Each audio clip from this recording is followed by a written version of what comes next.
the media has once again failed to investigate, and that is this, the Khorasan group. Who is this? Why did the president go after them? The president last week announced airstrikes against a terrorist organization called the Khorasan group. I reacted like most Americans. The who? The what? Who? Last night we also took strikes to disrupt plotting against the United States and our allies by seasoned al-Qaeda operatives in Syria who are known as the Khorasan group. And once again, it must be clear to anyone who would plot against America and try to do Americans harm that we will not tolerate safe havens for terrorists who threaten our people.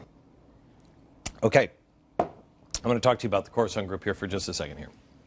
I'd never heard of them. So tonight I want to answer this question. Why did we bomb them? Who are they?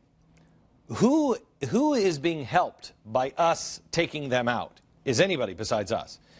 What can history teach us about Khorasan? And are there any connections to this? The president said he is organizing the Middle East, and then he also refuses to recognize what ISIS is recognizing, and that is the Sykes-Picot Treaty. Sykes-Picot Treaty is extraordinarily important. I know some of your friends might even say, oh, that's ridiculous. Stop talking about Sykes-Picot. They're the same people who said Woodrow Wilson doesn't matter. I'm telling you, Sykes-Picot is the key to understanding the Middle East. Okay. So why did we do this? No U.S. official had ever publicly mentioned the Khorasan group until the days leading up to the president's big announcement of the airstrikes. But suddenly, this mysterious group presents an imminent threat to the United States. In terms of the Khorasan group, which is a network of seasoned al-Qaeda veterans, these strikes were undertaken to disrupt imminent attack plotting against the United States and Western targets. An imminent threat. Now, it's really odd that this never-heard-of-before group suddenly poses an imminent threat, so we have to go and bomb them that night. Where is Khorasan? This is the Khorasan area. This is a really important area. So there's Khorasan. Got it? Historically speaking, it's a province of Khorasan, and it is the birthplace of modern Persian culture. Now, there's an old Islamic hadith. It is a hadith is a written tradition or a prophecy.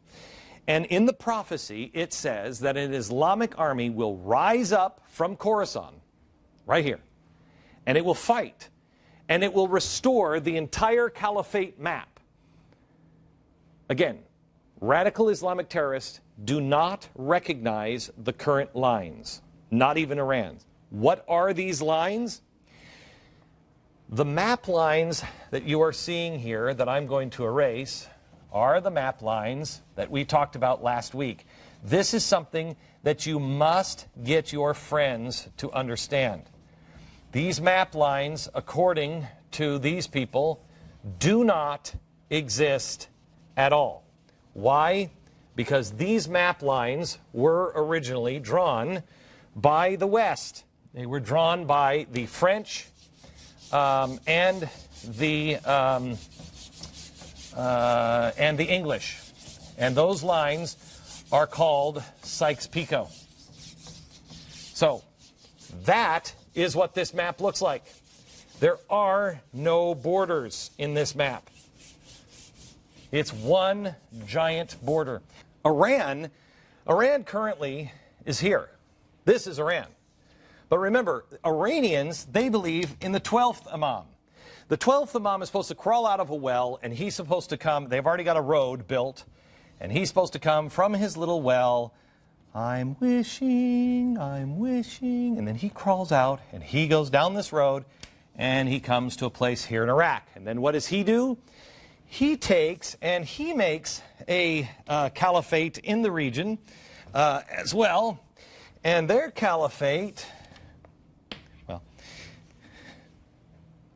I just made fun of the 12th Imam, and that's what's happening.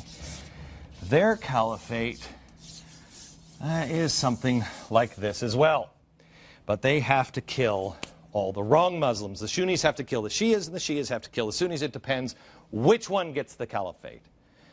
So now that we have this little background, let's look at what the administration did suddenly to include Khorasan as a threat. What happened? What has the administration been trying to accomplish recently? Remember, the president said they are organizing the Middle East. They are trying to reboot the whole Middle East. It is slipping through our fingers because it was never right in the first place. Why are we defending borders that we have no place, even putting those borders in place? Let them kill each other. I know it sounds horrible, but this is insanity. I'm talking to Buck Sexton here. He's national security correspondent for The Blaze, and I want to discuss this theory. And I just want to go here, Buck. You agree with me something's wrong? Yeah, something's definitely wrong. You mentioned the Khorasan group before, and you showed that it had been in Iran. We are playing the same game over and over and over again. Name, besides Benjamin Netanyahu, name the good guys in that region.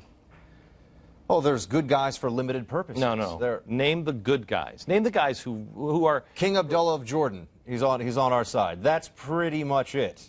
And the Jordanians he's refer probably to the Israelis as as close as you can get, but he still has secret prisons. But that's true. Yeah, he's as close as you can get. The only one that really has most of our principles is Israel.